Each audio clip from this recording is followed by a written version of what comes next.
Bismillahirrahmanirrahim. Assalamualaikum warahmatullahi wabarakatuh. Wabihi nasta'in. Wal aqibatu lil muttaqin.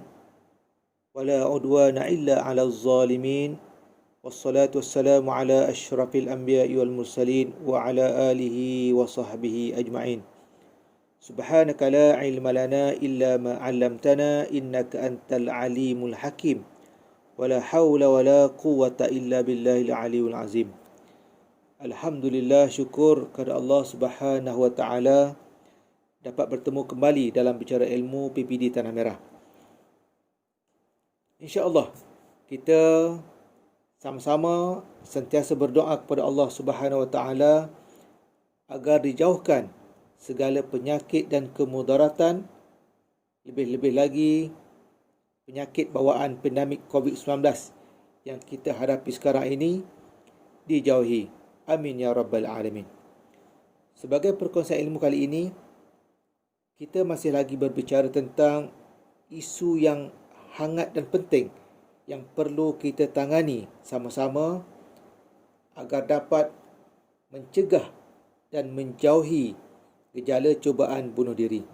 Sebenarnya tajuk mencegah bunuh diri ini satu tajuk yang perlu kita sebagai warga pendidik ketengahkan dan dibicarakan secara profesional, secara psikologi untuk membantu dan dalam mencegah dan menghalang daripada berlakunya peristiwa bunuh diri yang kita sama-sama tak mahu saksikan berlaku di depan mata kita.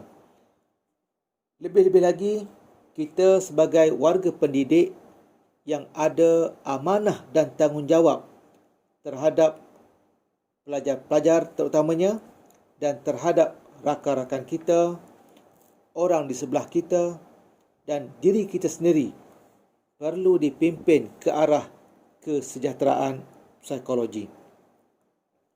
Warga pendidik dan AKP yang dihormati, dalam perkongsian kita yang lepas, saya sudah mengupas tentang senario kes-kes yang berlaku di negara kita Malaysia, iaitu mengenai definisi cubaan bunuh diri, dan kita berkongsi juga tentang faktor-faktor yang menjadi penyebab dan penyumbang kepada cubaan bunuh diri.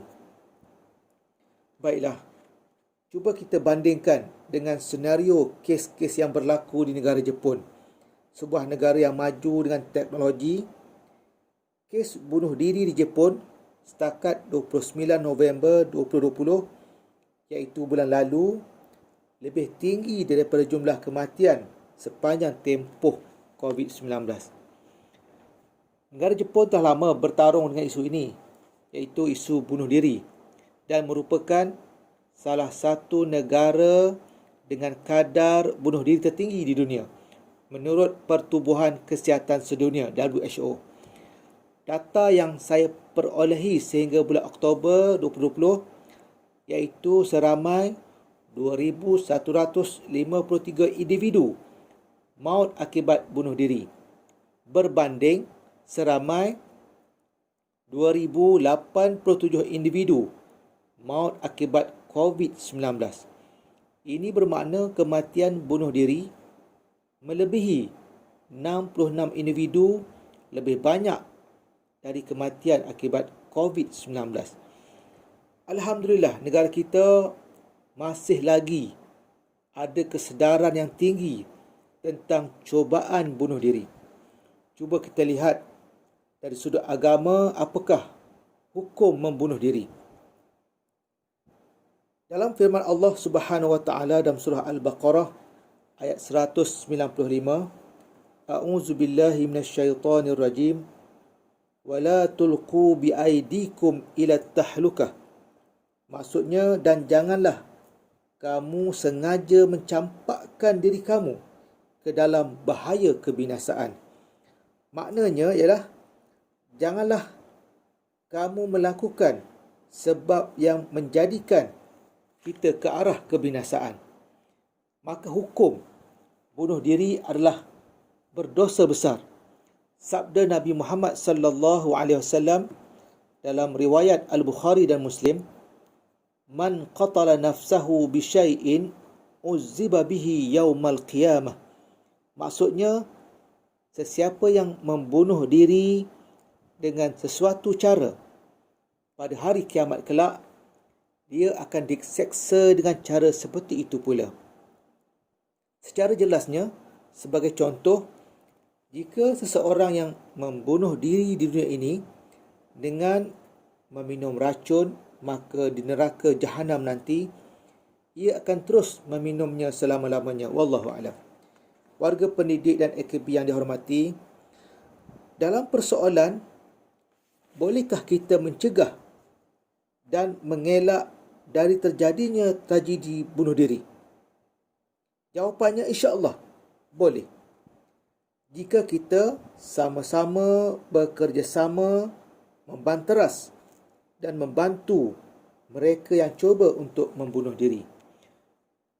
Untuk membantu dan mencegah seseorang dari cuba membunuh diri, cuba kita kenali tanda-tanda dan gejala orang yang ingin membunuh diri. Yang pertamanya, seseorang yang akan sentiasa bercakap berulang-ulang kali ingin bunuh diri. Contohnya, saya nak bunuh diri, saya nak bunuh diri, biar saya cepat mati, saya menyesal dilahirkan di dunia ini. Itulah ungkapan-ungkapan yang sentiasa bermain di mulut seseorang yang ingin bunuh diri. Yang keduanya, kita boleh kenali seseorang yang mencari, menyimpan benda-benda yang berbahaya dan tajam seperti pisau, memiliki pil-pil dan ubat-ubatan yang terlarang, bertujuan untuk membunuh diri. Yang ketiganya, seseorang yang menarik diri dari bersosial, bercampur dengan rakan-rakan, tidak suka berkawan dan lebih suka menyendiri. Yang keempatnya, kita boleh perhatikan seseorang yang cepat marah dan emosional, terlalu sensitif.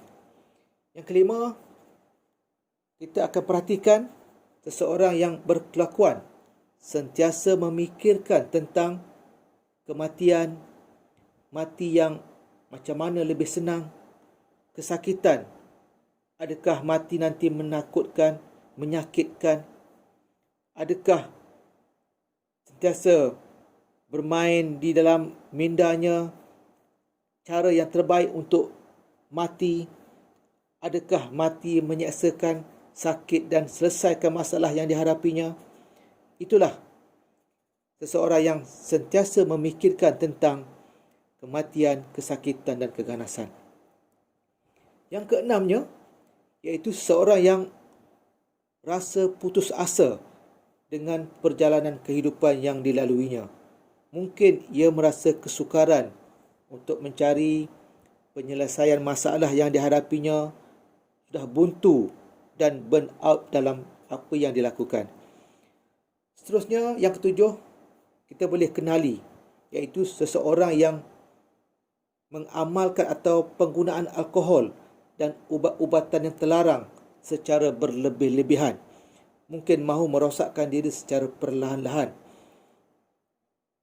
Dan seterusnya, terdapat juga perbezaan pada pola makan dan pola tidur yang mengalami tekanan ataupun kemurungan.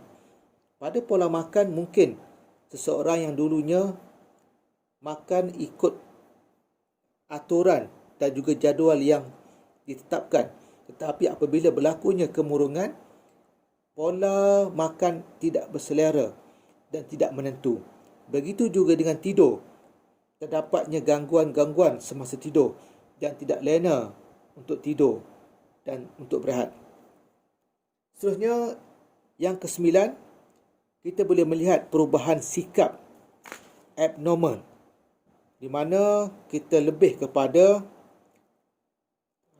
anxiety disorder dan juga depression disorder, di mana kebimbangan dan juga kemurungan inilah yang boleh menyebabkan seseorang itu berfikiran untuk membunuh diri. Saya sudah jelaskan di mana tiga perkara, iaitu stres, anxiety dan juga depression lah yang banyak memberi tekanan dan juga faktor utama untuk seseorang itu membunuh diri. Warga pendidik dan AKP yang dihormati, kita tangguhkan dulu perkongsian untuk kali ini. InsyaAllah kita akan melihat apakah langkah-langkah yang boleh kita ambil untuk mencegah kejadian bunuh diri. InsyaAllah. Ibnu Jauzi berkata bahawa sesuatu yang berharga tidak akan mungkin ditempuh dengan perjalanan yang ringan dan nyaman. Oleh sebab itu, kita laluilah kehidupan ini dengan penuh kesabaran. Sekian, wassalamualaikum warahmatullahi wabarakatuh.